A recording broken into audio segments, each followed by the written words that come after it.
বন্ধুসকল নমস্কাৰ আশা কৰোঁ আপোনালোক সকলো কুশলে আছে বন্ধুসকল আজি আপোনালোকৰ সৈতে এই সময়ত শেহতীয়াকৈ প্ৰকাশ হোৱা এটা গুৰুত্বপূৰ্ণ সুখবৰৰ বিষয়ে জনাবলৈ যত্ন কৰিম দেৰি নকৰাকৈ আপোনালোকৰ সন্মুখত দেখুৱাবলৈ লৈ আছোঁ চাওক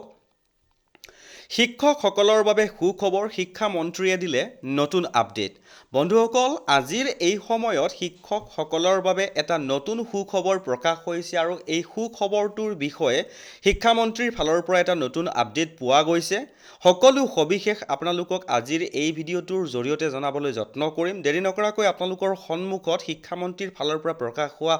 আপডেটটো হাইলাইট কৰিবলৈ লৈ আছোঁ চাওক শিক্ষামন্ত্ৰীৰ ফালৰ পৰা এনেকৈ ইনফৰমেশ্যনটো প্ৰকাশ হৈছিলে Under the visionary leadership of Honorable CM Hemanta Biswa Sharma, I officially launched the Guru Dakshina 1.0 portal today at the Samagra Shiksha Ahom in office in Kahelipara.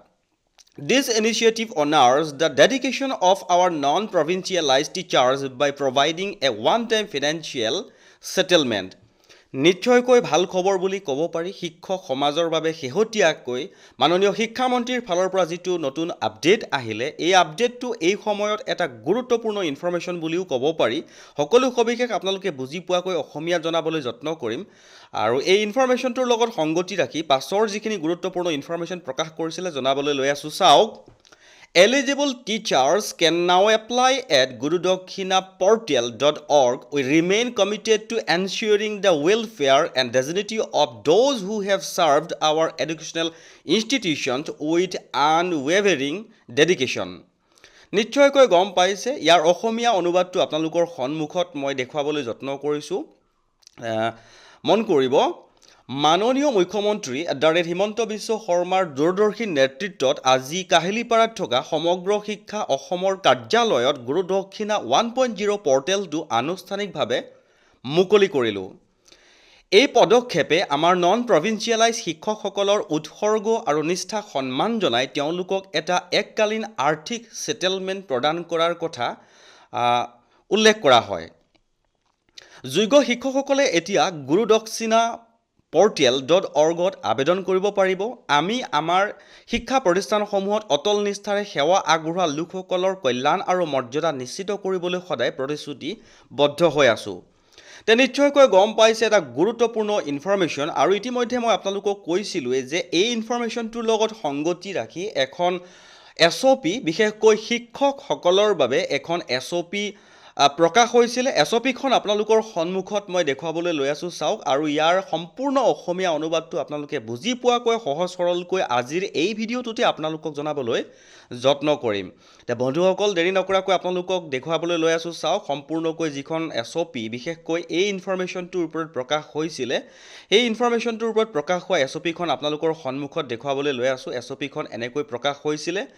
আৰু আপোনালোকৰ জ্ঞাতাৰ্থে সহায় হোৱাকৈ এই এছঅপিখনৰ যি অসমীয়া অনুবাদটোকো আপোনালোকৰ সন্মুখত আনিবলৈ লৈ আছোঁ চাওক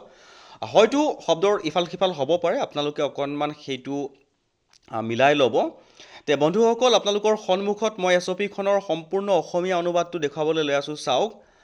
গুৰু দক্ষিণা ষ্টেণ্ডাৰ্ড অপাৰেটিং প্ৰচিডিঅ'ৰ এছঅপি গুৰু দক্ষিণা হৈছে অসম চৰকাৰৰ এটা উদ্যোগ যাৰ লক্ষ্য হৈছে ৰাজ্যৰ ভেঞ্চাৰ এডুকেশ্যনেল ইনষ্টিটিউশ্যনৰ শিক্ষকসকলৰ নিষ্ঠাপূৰ্ণ সেৱাক স্বীকৃতি জনোৱা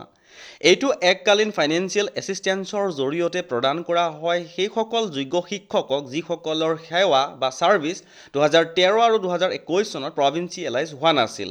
যদিও তেওঁলোকৰ শিক্ষা প্ৰতিষ্ঠানসমূহ the Assam venture educational institution provincialisation Services Act 2011 and the Assam Education Provincialization of Services of Teachers and Reorganization of Educational Institutions Act 2017 অনুসাৰে provincialize কৰা হৈছিল গুৰু দক্ষিণা পৰ্টেলৰ অধীনত আবেদন প্ৰক্ৰিয়া ষ্টেণ্ডাৰ্ড অপাৰেটিং প্ৰচিডিঅ'ৰ এছঅপিৰ নিৰ্ধাৰিত গাইডলাইন আৰু ৱৰ্কফ্ল' অনুসৰি কঠোৰভাৱে সম্পূৰ্ণ কৰিব লাগিব অৰ্থাৎ এই যি আঁচনিখন চৰকাৰে ঘোষণা কৰিলে এই ঘোষণা কৰা আঁচনিখনৰ বাবে শিক্ষকসকলক এটা আৰ্থিক সাহায্য দিয়াৰ কথা উল্লেখ কৰিছে এটা অতিকৈ গুৰুত্বপূৰ্ণ সুখবৰ আৰু কোন কোন শিক্ষক সেইভাবে বিবেচিত হ'ব ইয়াতে উল্লেখ কৰিছে যিসকলৰ সেৱা বা ছাৰ্ভিচ 2013 আৰু 2021 চনত প্ৰভিঞ্চিয়েলাইজ হোৱা নাছিল তেওঁলোকক চৰকাৰৰ ফালৰ পৰা এটা এককালীন সাহায্য দিয়াৰ কথা আৰ্থিক সাহায্য দিয়াৰ কথা উল্লেখ কৰা হৈছে আৰু শিক্ষকসকলে সেই পৰ্টেলৰ যোগেদি কেনেকৈ আবেদন কৰিব লাগিব তেওঁলোকে উল্লেখ কৰিছে এনেকৈ আপোনালোকে স্ক্ৰীনশ্বট কৰি লৈ ল'ব পাৰিব এটা গুৰুত্বপূৰ্ণ সুখবৰ বুলি ক'ব পাৰি শেহতীয়াকৈ প্ৰকাশ হৈছিলে বিশেষকৈ আপোনালোকে এই 4 নম্বৰ পইণ্টটো আপোনালোকে মন কৰিব যে কোন কোন বিভাগৰ বা স্কুলৰ শিক্ষকসকলে এই স্কিমৰ আওতাত তেওঁলোকে আৰ্থিক সাহায্যৰ বাবে আবেদন কৰিব পাৰিব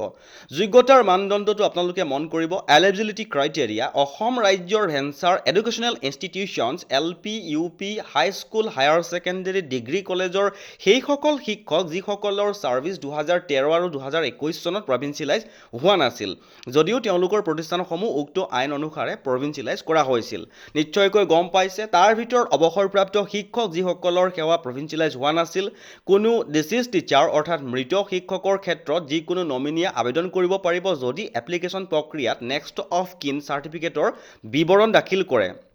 নন টিচিং ষ্টাফে এই গুৰু দক্ষিণা পৰ্টেলত আবেদন কৰিব নোৱাৰিব ৰেজিষ্ট্ৰেশ্যনৰ সময়ত মোবাইল নাম্বাৰ আৰু ইমেইল ID চূড়ান্ত ছাবমিশ্যনৰ পাছত সলনি কৰিব নোৱাৰিব সকলো আবেদনকাৰী শিক্ষকৰে এটা নিজৰ নামত এটা এক্টিভ বেংক একাউণ্ট থাকিব লাগিব আৰু তাৰ বিৱৰণ এপ্লিকেশ্যনৰ সময়ত দিব লাগিব তে বন্ধুসকল এটা গুৰুত্বপূৰ্ণ ইনফৰমেশ্যন পালোঁ আৰু আপোনালোকৰ সহায় হোৱাৰ উদ্দেশ্যে ইনফৰমেশ্যনটো যিমান দূৰ পাৰোঁ আপোনালোকক সহজ সৰলকৈ জনাবলৈ যত্ন কৰিলোঁ যদি ইনফৰমেশ্যনটো ভাল লাগিছে বা আগলৈকো যদি এনেকুৱা কিছুমান আপোনালোকে গুৰুত্বপূৰ্ণ ইনফৰমেশ্যন পাই থাকিবলৈ বিচাৰে তেনেহ'লে আমাৰ চেনেলটো ছাবস্ক্ৰাইব কৰি হাতত ৰাখিব বুলি আশা ৰাখিলোঁ